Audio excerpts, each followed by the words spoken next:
Hi everyone and welcome back to my channel. So in this video I'm going to be sharing a little bit about who I am because I have recently been using Ancestry and trying it out. So I'm going to be sharing what I've found, what my experience has been like and what I think of it. So if you want to see a little bit more, then keep watching. So if you are new to my channel and you stumbled across this video because you're wanting to find out a little bit more about Ancestry and other people's experiences, then hi, my name is Charlotte, I'm 32 and I am from the UK. I live near to Manchester in a little town in Cheshire, and I have been trialling Ancestry for the past couple of weeks. I am working with them in this video. They contacted me and asked me if I would like to try it out and share my experience, and obviously I said yes, because what an amazing thing to be able to do, to be able to test and then share it on here. I just thought it would be quite exciting really, and it's always something that I've wanted to do. So if you've never heard of Ancestry before, then it is a website where you can basically discover your story about where it all started. You basically create an account, you choose a membership that is personal to you, that you think will work best for you and what you're hoping to find out, and then you just basically go from there. So I started with me, and I have so many family members now that have all just branched off, and it's amazing seeing it come together. And you really do just need a few basic details to begin with. So I put in my birth date, where I was born, my name, my full name, registered name, things like that. Then I added my parents and my grandparents on both sides, and then my children. And Ancestry has access to so many documents. It's crazy. Like, there were registrations for birth. You could see when family members had passed away, about where they might have lived because they've registered to vote, and I was able to start piecing all of these puzzle pieces together. Now you get hints as you go along, and that kind of gives you suggestions that might be linked to that family member in particular. So they could have a lot of matches in terms of the name, the whereabouts, or the date, and then you go through and try and ascertain whether or not actually that is your person. And that is so exciting. I absolutely loved going through all of these old documents with the old handwriting and just different systems to what we have in this day and age.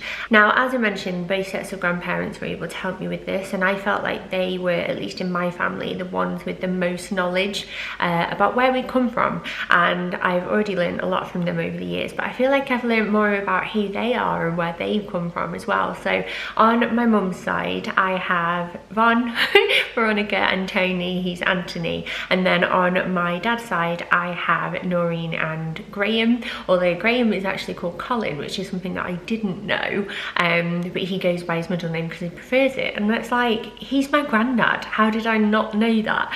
But they gave me lots of information. So my grandma sent a lot of it via messages, so she would send me pictures of things, or she'd written it all down in her handwriting, all of the names of her siblings and when they were born. Now my grandma in particular, her history is just fascinating because she is actually one of 13, so she has 12 brothers and sisters, which, I mean, I have 3 children. I do not know how her parents did it. I do not. And the age difference in between them was really big as well. Her older brother, Joe, who eldest in the family, he is sadly no longer with us, but the age difference between him and her youngest sibling was a little over 20 years, which is incredible when you think about it. It's a long time to be having babies.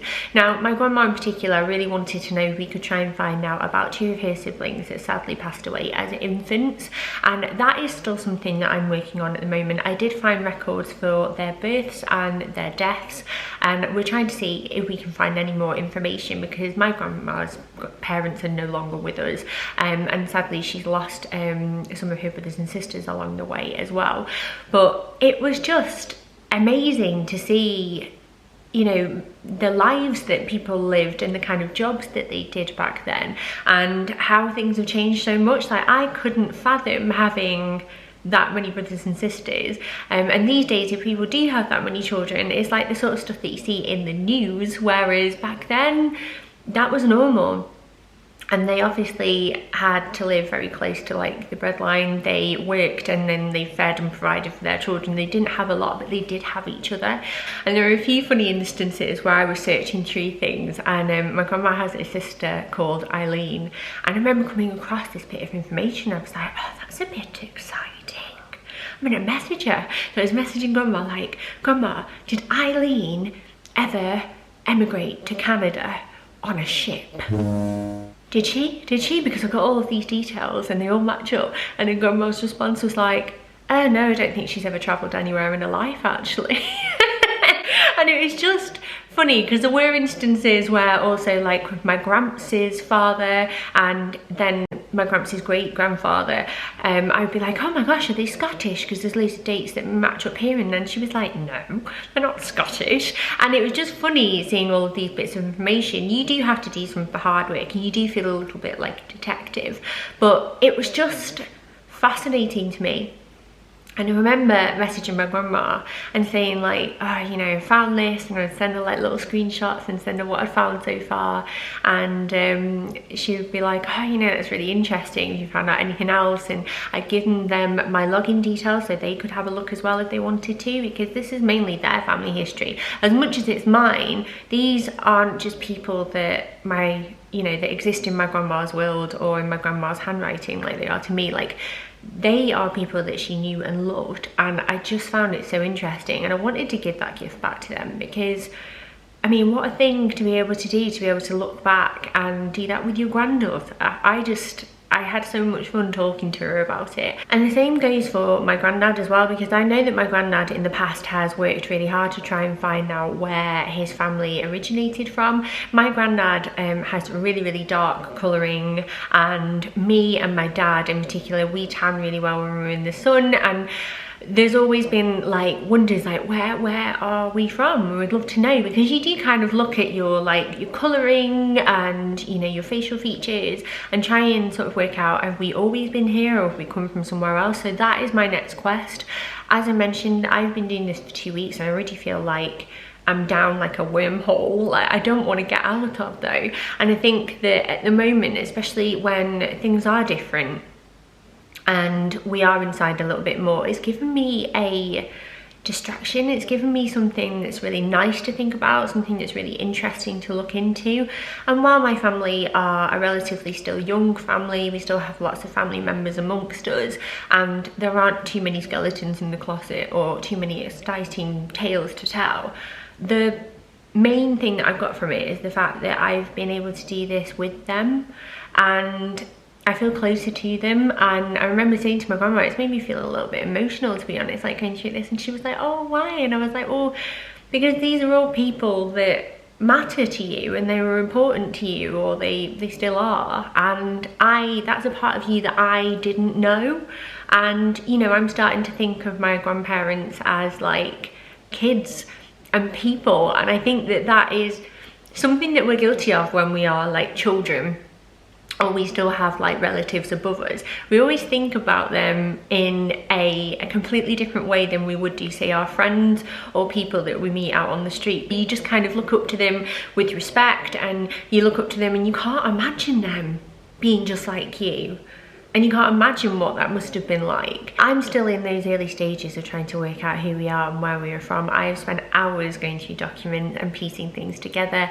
I've also linked up with other people's family trees who are kind of far removed relatives of mine. I haven't worked up the confidence to get in touch with any of them yet. But it is exciting seeing people's family trees link up with yours, because you're like, oh my gosh, I'm related to you. I am related to you. I don't know who you are, but we are connected through history, and I think that is so cool. And I think the more information I input and the more information I begin to find, the bigger the discovery that I'm gonna get. I thought I would just check here for you, because I'm sat here in 2020, which is definitely going to be a year that's on the history books, but the furthest I've got back so far is 1875, which is when my great grandfather was born. And it's crazy to me. Ancestry have already found a potential mother and father match there, and those are details that I'm just not in possession of. So that would be my next step, to find out how far I can take it. An interesting thing that I actually wanted to mention is that I have a bureau in my garage at the moment, and it's something that I've inherited from my mum, who inherited from her parents, and it was actually my great-grandfather's bureau. And when it came to doing our renovations recently, Mark was like, you never use it, like, do you want to just get rid of it or pass it on to a charity shop or something like that? And I was like, well, no, because it's been with us for years, and my mum was like, you know, you can get rid of it if you want it, you don't have to keep it. And I just felt like I shouldn't get rid of it for some reason. And now I've done this, like, it's not just this man in the past old bureau that he used to own, it's my great-grandfather's old bureau, and I want to keep it. I'm glad I've kept it, and it's made me more determined to find a way to, like, bring it into our home and out of the garage. And it's just those little things, like, he's gone from being a name or like a branch in my family tree, and he's gone from that into a person, and it's incredible. And I feel like everything that I'm putting together now in my family tree is something that one day hopefully my children can access and continue for themselves. And maybe years and years and years in the future, maybe someone will be looking on there and trying to find out more information about me. Maybe I'll be a great-great-grandma one day, and that's exciting. I am really lucky that I still have a lot of family members around me who I can continue to write my story with. But it's just made me extra grateful for them, because at the moment I can't really see my grandparents, and I can't really give them the hug that I really want to give them, and I don't see them as much with everything that's going on. But I've been able to feel like closer to them throughout doing all of this, and that's been really, really special to me. So Grandma and Gramps and Nana and Granddad, if you're watching this, thank you so much for helping me, and thank you also to Ancestry for wanting to work with me in this video, because you've given me a gift too, and I've really, really appreciated it. But yeah, thank you so much for watching. I hope that you found this useful. If you have any questions or you want to know a little bit more, then by all means leave them down in the comments below, and I will get back to you as soon as I can. And thank you so much for watching. I'm really excited to continue with this, and if I do ever find any juicy gossip or some interesting updates, then I will be sure to let you know. But thank you again, and take care, and I will see you all very soon.